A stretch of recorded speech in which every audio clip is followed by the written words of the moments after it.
Hello students, today we can see the topic seed which comes under the chapter sexual reproduction in flowering plants. As you all know, the flowering plants or the angiosperms follow sexual reproduction and the final product of the sexual reproduction is the seed. So what is a seed? It is a fertilized ovule. So after fertilization, the ovule develops into a seed. And you all know that the ovule is present inside the ovary, isn't it? So when the ovule is fertilized and when it develops into the seed, at the same time the ovary will be developing into a fruit. So we can say the seed is formed inside the fruit. Now, when we see the structure of the seed, it consists of mainly three parts. What are the three parts? They are seed coat, cotyledon, and the embryonal axis. So, seed coat is the outermost covering of the seed. It is protective in nature. Okay. And you have studied that the ovule is surrounded by one or two integuments, isn't it?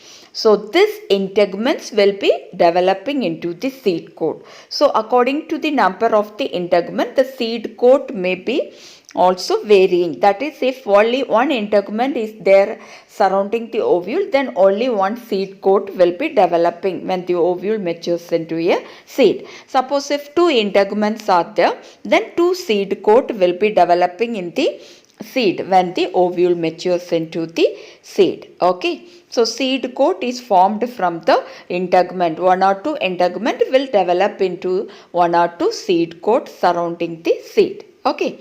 The next structure is the cotyledon. The cotyledons are thick, swollen, and they are the storage of food reserves. That is, the food is stored in this cotyledon. Okay, for what it is required when the embryo matures, when the embryo develops, and when the seed develops into a seedling, they need initially they need the food, isn't it? So that food can be provided from the cotyledon. So cotyledon is thick and swollen due to the storage of food reserves. The number of cotyledon also varies from seed to seed. That is, in monocot plants, the seed will be having only one cotyledon, but in dicot plants the seed will be having two cotyledons. Okay, then an embryonal axis is also there. So here you can see this is the cotyledon and here you can see this is the embryonal axis.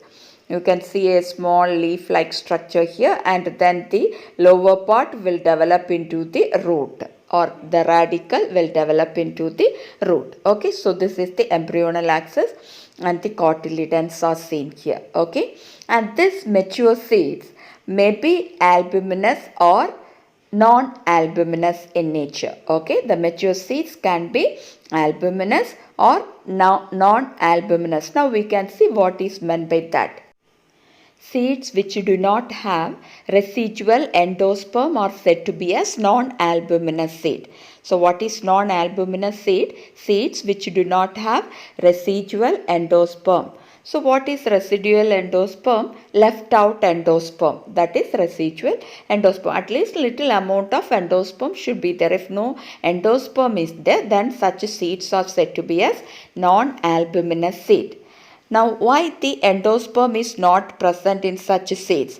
Because the endosperm is completely consumed during the embryo development. So, while the embryo is developing, it will be consuming all the food which is stored in the endosperm. That's why there is no residual endosperm in such seeds, and such seeds are said to be as non-albuminous seeds. For example, pea seed and groundnut seed are examples of non-albuminous seed.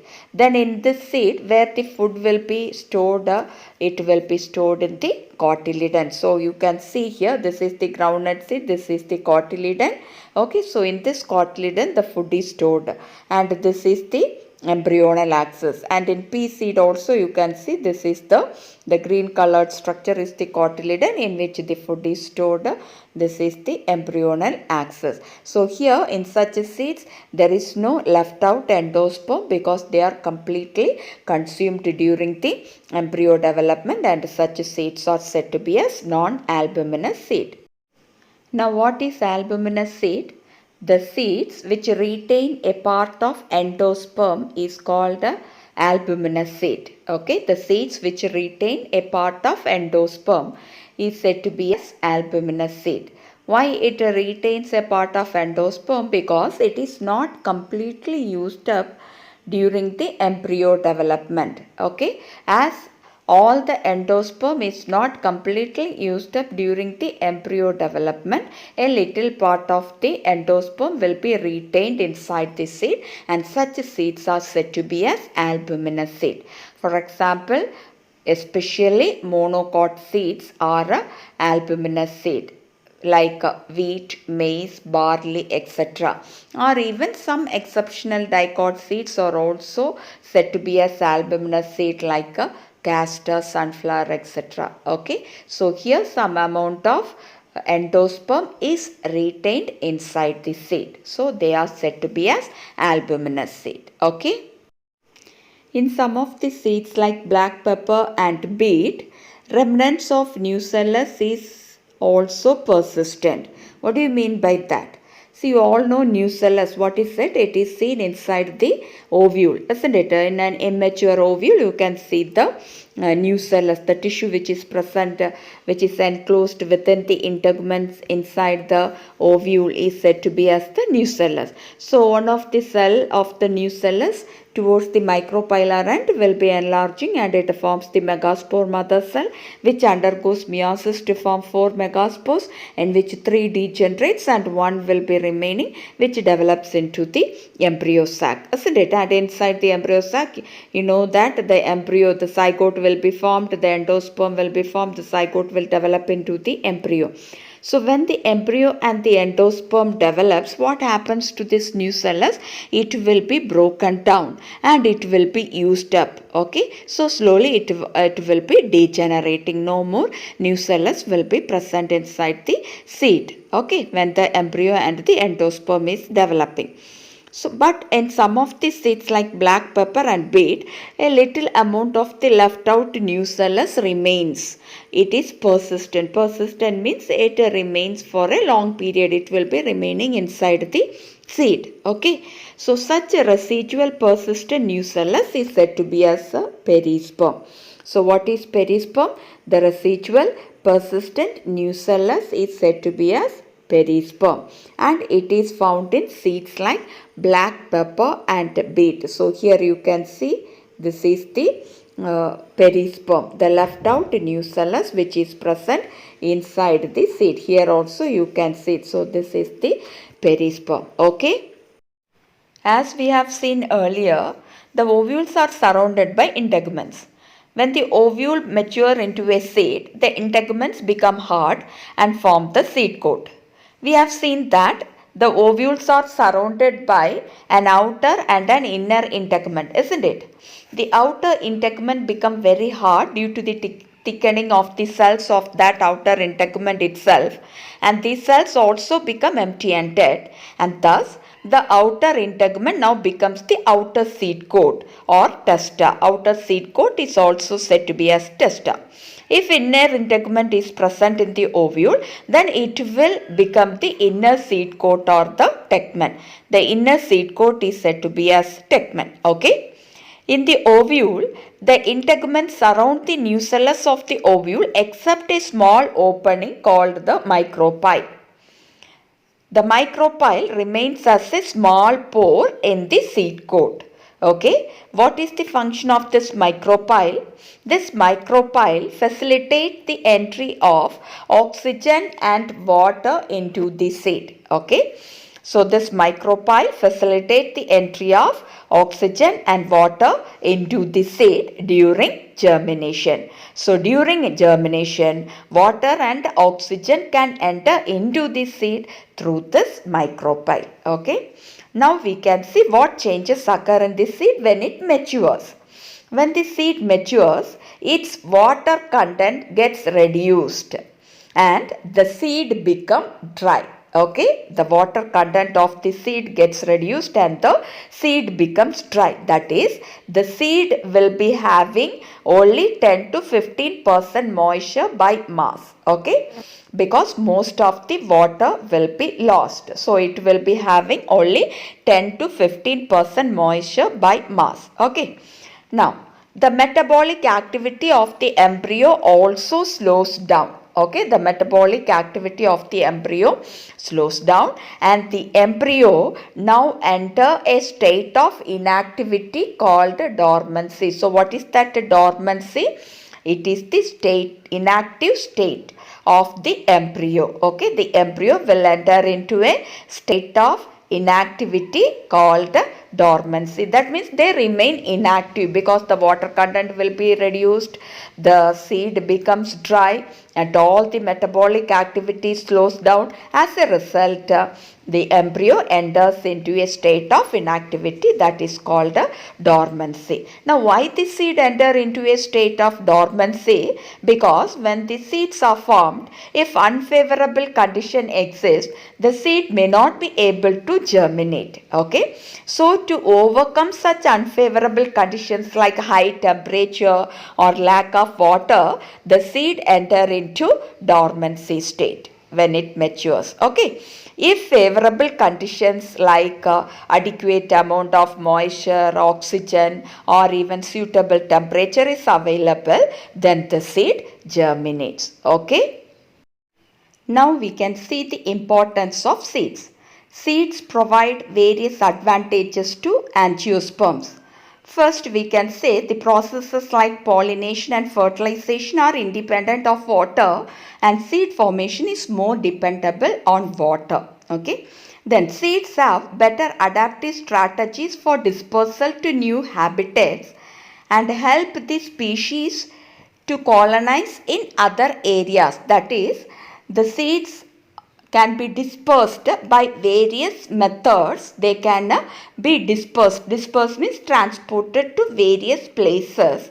Okay, and thus they reach new habitats, new areas where that such plants are not there. Okay, so in such habitats, such places they reach and the species, the seed falls there, it develop into the new plant, thus it can form colonies in other areas. Okay, so seeds have better adaptive strategies for dispersal to new habitats and help the species to colonize in other areas. Now the seeds have sufficient food reserve in them.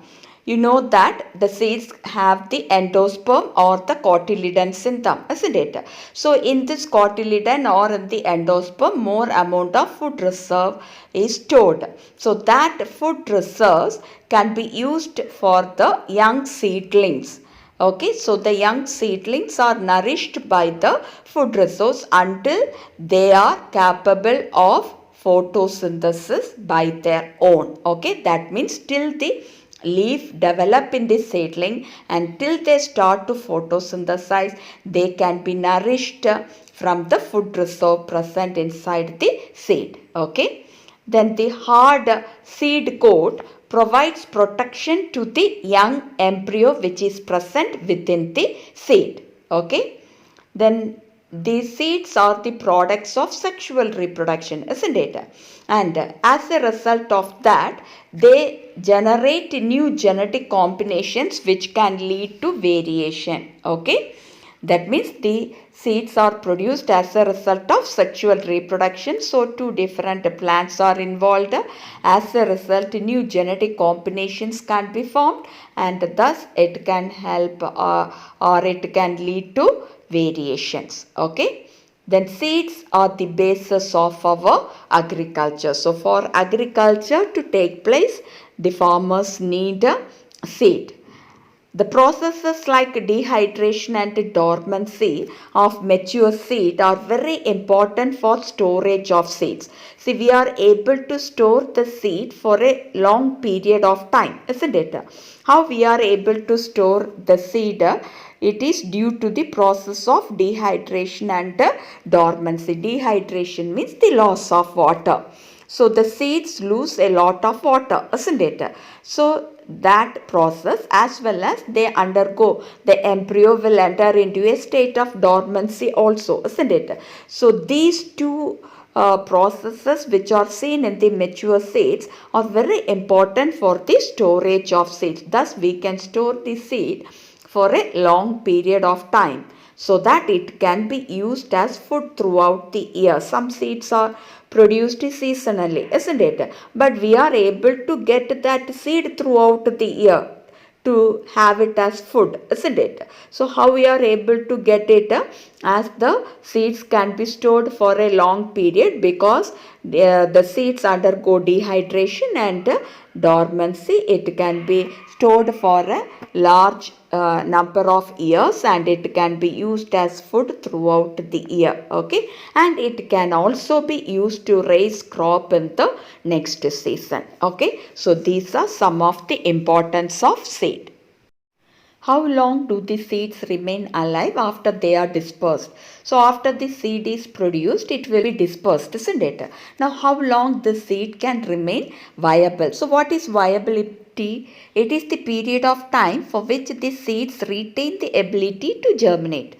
What is it? It is the period of time for which the seeds retain the ability to germinate. That is said to be as viability. Okay. In a few species, the seeds lose viability within a few months. We can say, if you take oxalis, the viability of the seed is just for a few days only. Okay, and most of the crop plants, if you take, the viability of the seed is 2 to 5 years. Okay, but some seeds can remain alive for hundreds of years. If you take lotus, the viability of the lotus seed is found out to be more than 1000 years. Okay, and the record of oldest viable seed is the seed of Lupinus articus, that is the lupine seed, or the scientific name of lupine plant is Lupinus articus.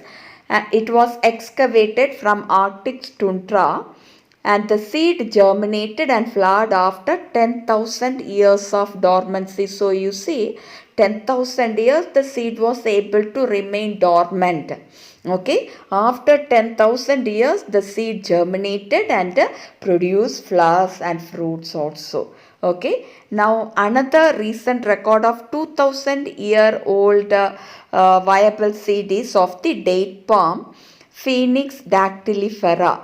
Okay, the scientific name of date palm is Phoenix dactylifera. It was discovered during the archaeological excavation of King Herod's palace near the Dead Sea. Okay, so the viability of seed varies from plant to plant or species to species. Okay, students.